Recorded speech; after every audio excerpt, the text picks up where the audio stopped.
morning, everyone. How are you this beautiful day that the Lord has made? I'm Carinjaynecasey on the podcast Turn to God with Carin. And every Friday we have episodes, Carin's Book Corner.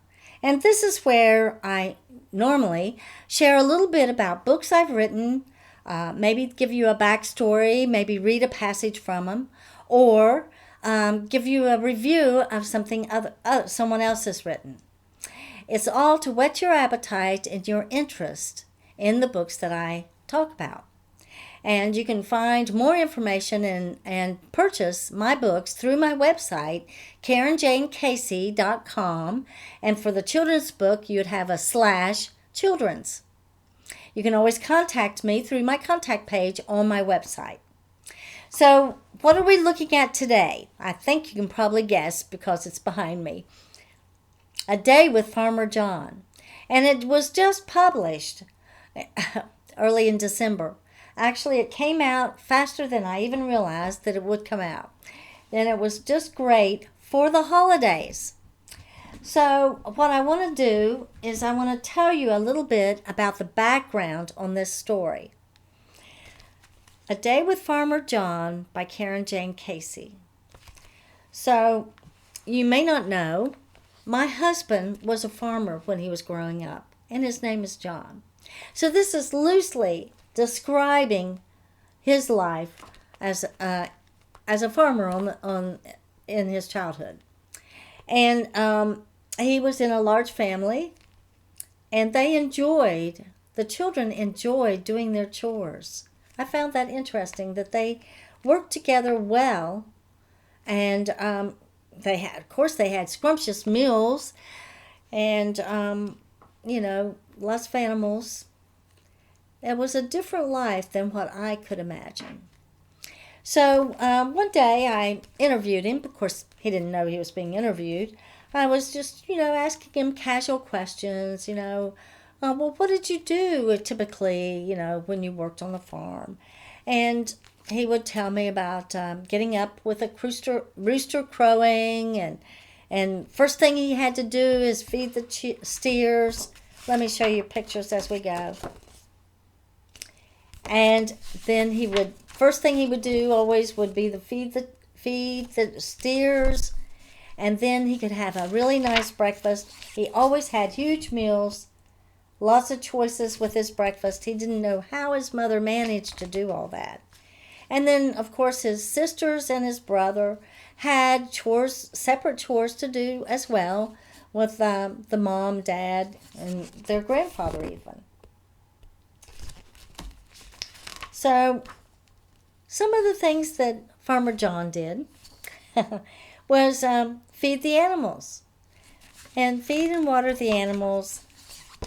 And I have pictures of some of that, and for the children.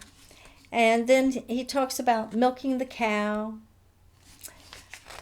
And then counting eggs. I found that fascinating, that there were so many eggs for them to count, because this was a large farm with lots of tomatoes for Campbell's soup, for instance. And their lunch would always consist of fresh vegetables from the farm. Can you imagine how delicious that would be? Something that they had every day. And then after they had lunch, he would normally have to clean out the stalls. And that is not a choice thing to do. But he always did it with a smile, had a positive attitude, and before he knew it, it was over. That's something that we could really emulate, isn't it? That's a good positive thing a suggestion for us. And of course, they got the advantage of being able to pick vegetables right off the vine and eat it. I remember I visited my grandfather's farm, and I ate a cucumber like an apple.